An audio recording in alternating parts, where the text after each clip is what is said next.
qytetarëve të Republikës së Kosovës.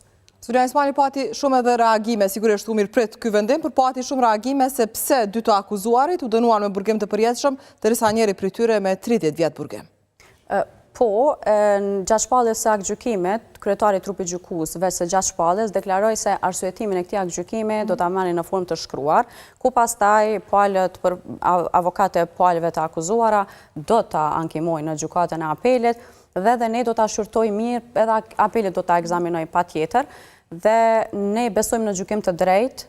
Besojmë se gjitha provat janë administru dhe vendimi është i drejt dhe është i kënaqshëm për ne. Kur po i përmendni shkallët e tjera të gjykimit, a mendoni se ky pjesa e burgimit të përjetshëm për dy të akuzuarit në këtë rast do t'i mbijetojë shkallëshmërisë së gjykatave? Padyshim që po.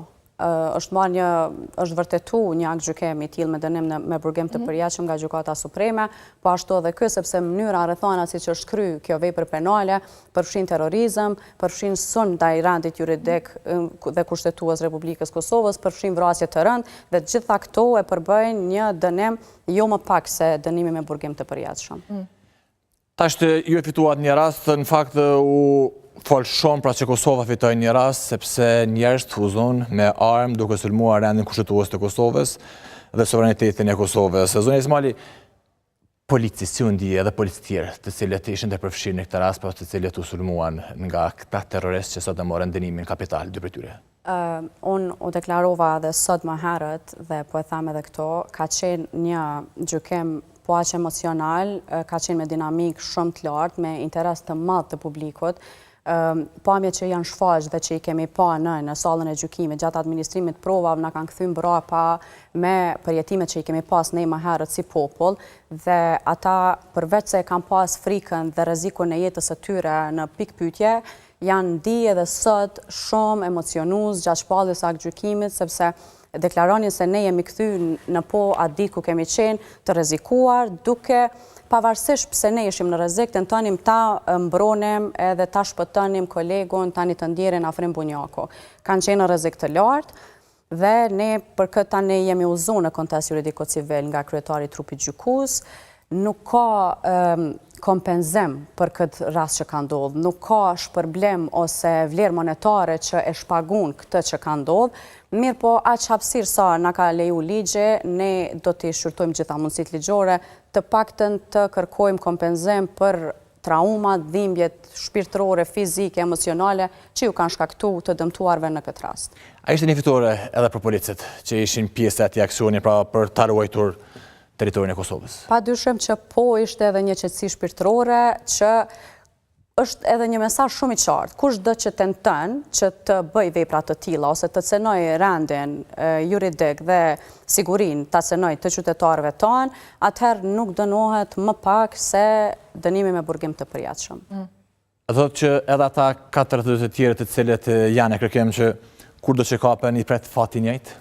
Paka shumë? Po, do të gjykohen njëjtë, sepse provat janë të njëjta, ne edhe pse nuk kanë qenë aty, ne i kemi pa gjithë prezencën e tyre gjatë organizimit, planifikimit, kur janë mobilizu, diskutimet, kontaktit mes njëri tjetrit, veç se pritet të arrestohen dhe të gjykohen në formën e njëjtë dhe shpresojmë, ne mbesim me shpresë që dënohen njëjtë sikur këta të tre. Bashkë edhe me kryeterroristin Milan Radojić që po ashtu është në kërkim dhe në vazhdimsi, Kosova e ka kërkuar edhe ekstradimin e tij apo jo? Po. Do të vlejë e njëjta, thoni fati e njëjti pret. E njëjta deri në fund. Ndërkohë me këtë vendim të sotëm të gjykatës dhe në atë që është thënë në arshyetimin sigurisht të këtij vendimi, a është vërtetuar edhe qëllimi i këtij grupi për aneksimin e veriut të Kosovës?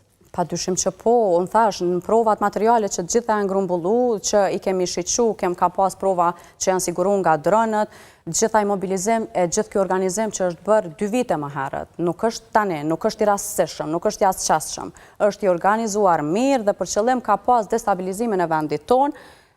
Fatkeqësisht ne kemi një viktim, por edhe na ka kriju pasiguri neve qytetarve, por që me sot besoj se munde sakrifica e policëve tanë të dëmtuar, po dhe të ndjerit, ka ra në vend me vendimin që edhe gjykata themelore në Prishtinë. Thatë se dhimbjen është vështirë ta kompenzoj, por megjithatë thoni se është një satisfaksion moral apo jo? Po, qetësim shpirtëror. E qartë. Dhe a mendoni që do të vazhdojë procesi, pra ndonë se edhe prokurori rastit se nuk ka përfunduar ky rast? do të ketë dinamika tjera dhe potencialisht mund të arrestohen të akuzuarit e tjerë? Mund të arrestohen, pavarësisht që janë të strehuar mjaftueshëm mirë nga Serbia, por që mund të arrestohen dhe uroj që e njëjta t'i përcjell, fati i njëjtë i përcjell edhe të tjerët, sepse veprimet janë, provat janë, vetëm presin të arrestohen dhe të përfundoj procedura. Një gjykim në mungesë nuk është opsion. Jo, ne kemi vlerësuar që duhet mbahet për shkak të veprave që ju ka ngarkuar me akt akuzë, por gjykata nuk e ka vlerësuar se për terrorizëm duhet bëhet gjykimi në mungesë, duhet me qenë prezant për me u gjyku. Por kjo është sinjal që kur do që kapen, të njëjtët apo sapo të dalin ndonjëherë nga Serbia, i pret ky fat.